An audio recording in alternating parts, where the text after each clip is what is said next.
What's up, adventurers? My name is Platinum Phoenix, and welcome back to Pokemon FireRed. Last time, we got our 4th gym badge and came back to Lavender Town to fight our rival. And this time, we're just going to be heading up the Pokemon Tower, so let's go ahead and get into it. The first main thing to go over with the Pokemon Tower is that, as you can see, I'm not running, and that's because it forbids you from running for some reason. It's really weird. Also, can you turn around, please? I'm sure. I'll just go around, I guess. But yeah, the Pokemon Tower just doesn't let you run inside for some reason, even though it's more like a dungeon, like the Rocket Hideout was.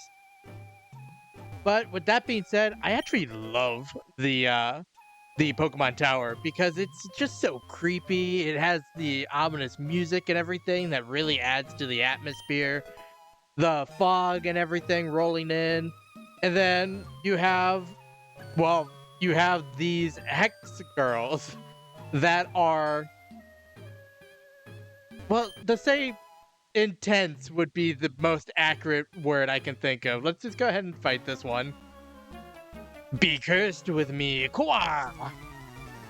You see, they're just like cursed or like possessed or something, and it's just really weird.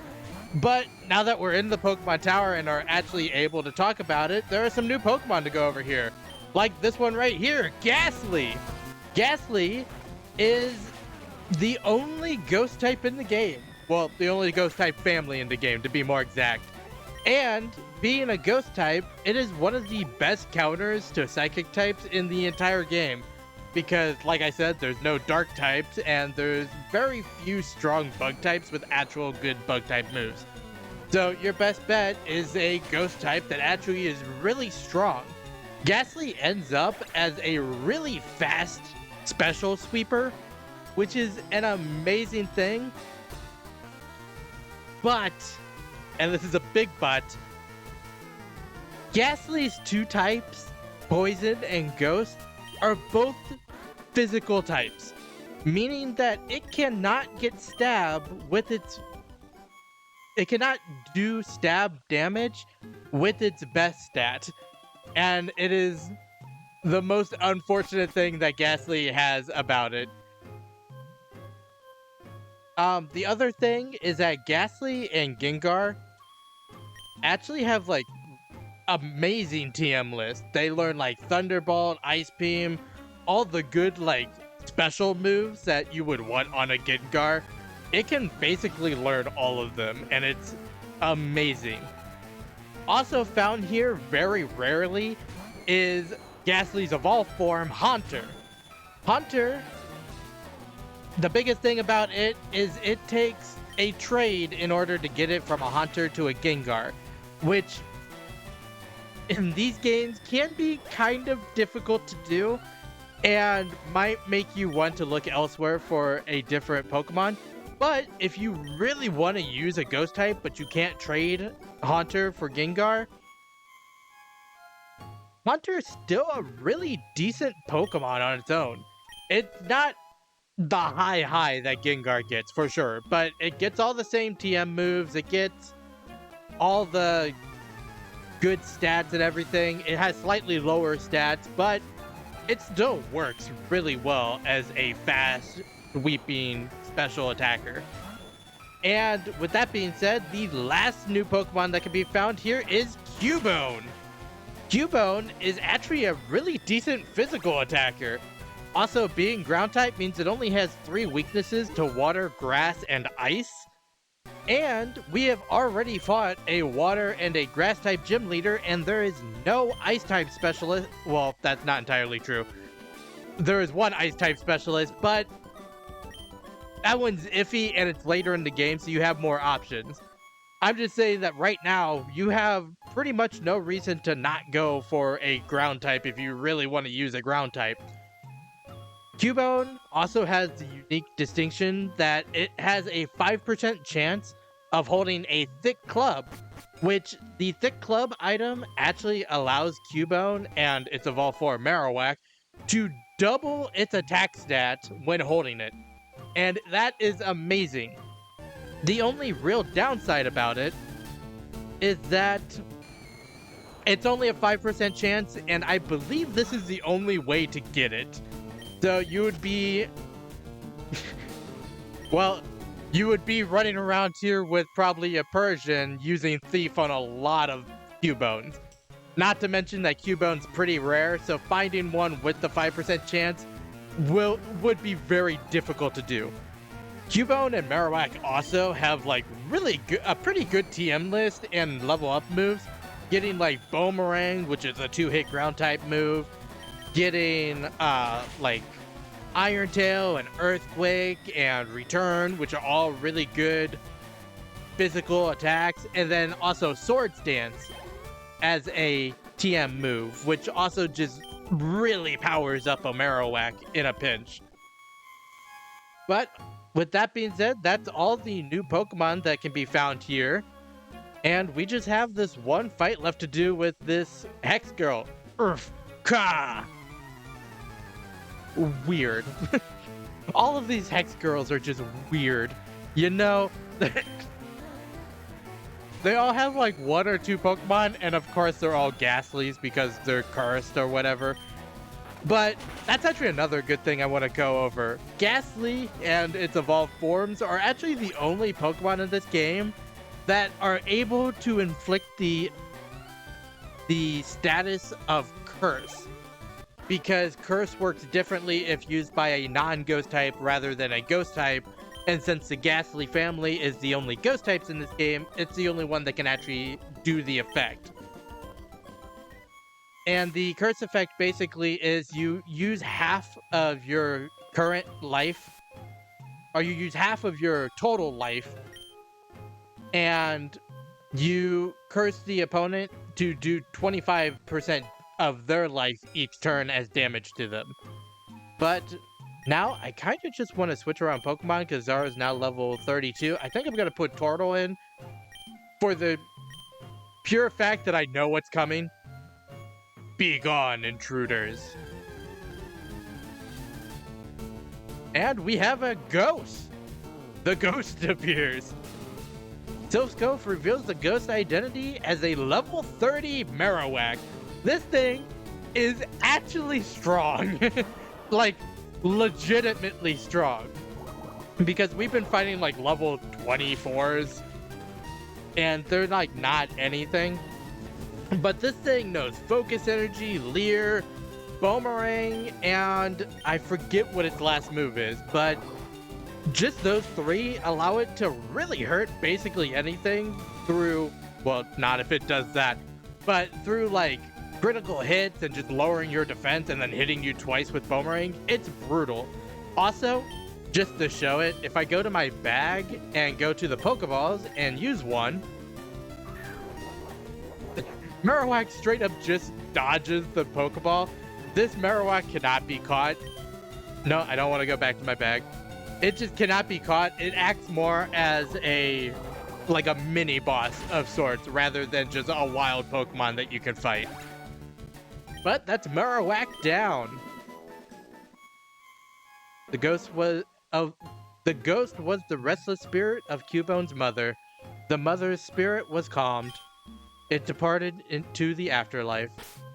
And with that, I just want to switch around over to Raiju and head upstairs, because once we get up to the top level of this tower, you can see that we have a bunch of Team Rocket Grunts here for some reason.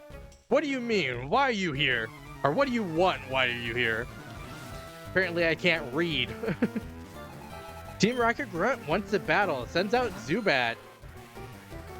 See, like I said, for some reason, that Marowak was just so strong, and also that Marowak is the whole reason you have to go to Celadon before doing the Pokemon Tower, because you need the Silphscope for one, to see the wild Pokemon here, like the Ghastly Hunters and Cubones, but more importantly, to make that Marowak actually appear, and make it so you can actually fight that Marowak to progress to the top of this tower.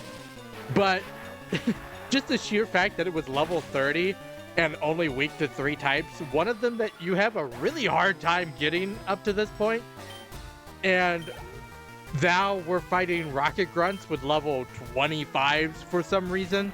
It's almost night and day. Also, Raiju is kind of just bullying this man because he just has 3 flying types. That was awesome, Raiju. It's amazing. I give up. Phoenix at $800 for winning. I'm not gonna forget this as he slowly storms away because not even the NPCs can storm away quickly. Then he starts ranting about how Team Rocket's abusing Pokemon. So we're just talking it over as adults.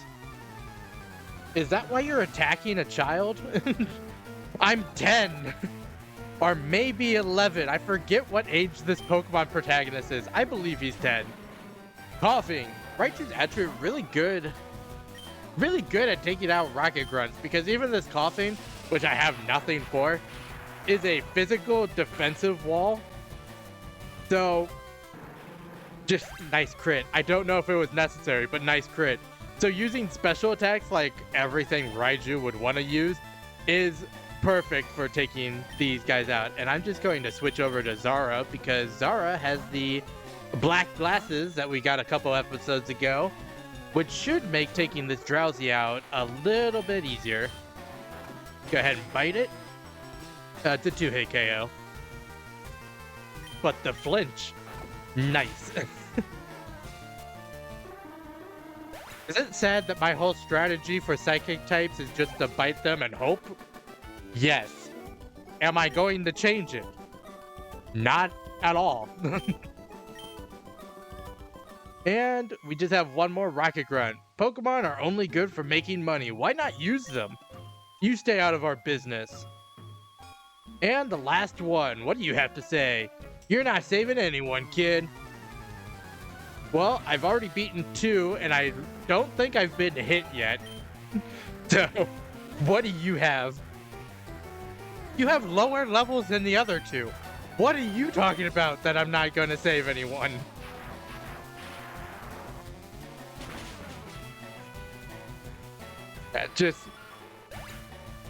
These guys are not an issue at all. You have a Rattata. Go ahead, Zodiac. Go ahead and karate chop this guy in the face. Yeah, another level 23. We're just gonna break it and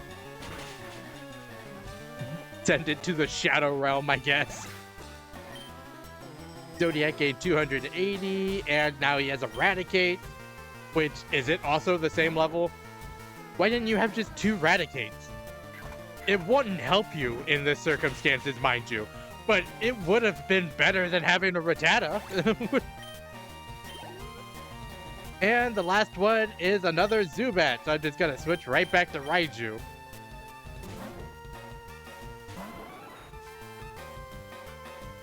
I don't think I've mentioned it yet, but I just love how powerful of a name Raiju sounds. I know I explained why I named Raiju Raiju in the last episode, but it just sounds so strong for an electric beast. I just love the name. But with that, we have defeated the Rocket Grunt. Don't fight us, Rockets. $736. You're not getting away with this. And now we just have this old man. Huh? You came to save me, thank you, but I came here of my own free will. I came here to calm this Cubone's mother. I think Marowak's spirit has finally left us. I must thank you for your kind concern. Follow me to my home, Pokemon House, at the foot of this tower. And we kind of just get dragged out of the tower by this old man, so we're just going to talk to him. Phoenix, your Pokedex quest is one that requires strong dedication. Without deep love for Pokemon, your quest may fail. I'm not sure if this will help you, but I'd like you to have it. And he gives us the Pokeflute. Upon hearing the Pokeflute, sleeping Pokemon will spring awake. Try using it on Pokemon that are sleeping obstacles. Well, with that being said, I just want to go ahead and heal up real quick. And now that I am healed up, I'm just going to hop on my bike and take a ride down Route 8. And talking about that Poke Flute, there is two main reasons you need to get, well, there's one reason you need to get it, and one reason that it's very helpful. The reason you need to get it, I'll go over later, but the reason it's very helpful is because if we go in our bag and look at it, I believe it's a key item. Is it here? Yes, the Pokemon Flute. It's instantly awaken any Pokemon. It has a lovely tone. I believe as soon as you have this, that it works the same as an awakening. So instead of buying awakenings, you could just use the Poke Flute, I believe. I may be wrong about this, and if I am, I'll put it on screen. But it'll awaken sleeping Pokemon, so it's very helpful. But now we're just gonna ride through here. Oh, that tea, it looks awfully tasty. Huh? I can have this drink? Gee, thanks. Glug glug. Go. If you want to go to Saffron City, you can go through. I'll share this tea with the other guards. This guy would have said that he was too thirsty to let us through in the past, but since we got the tea from that old lady over in Celadon, we are now able to go through here and end up in Saffron, where we have repels wear out apparently, and see more rocket grunts. We just ride over here. Snore. Ah, he's taking a snooze. Well, it looks like Team Rocket's in front of this building and all over town, actually. So I think we're just going to end off here. So I hope everyone enjoyed watching. If you did, make sure to like, comment, and subscribe to the channel. Next time, we'll be going through Silph, where this Team Rocket Grunt is, and presumably more inside. But until then, happy adventuring.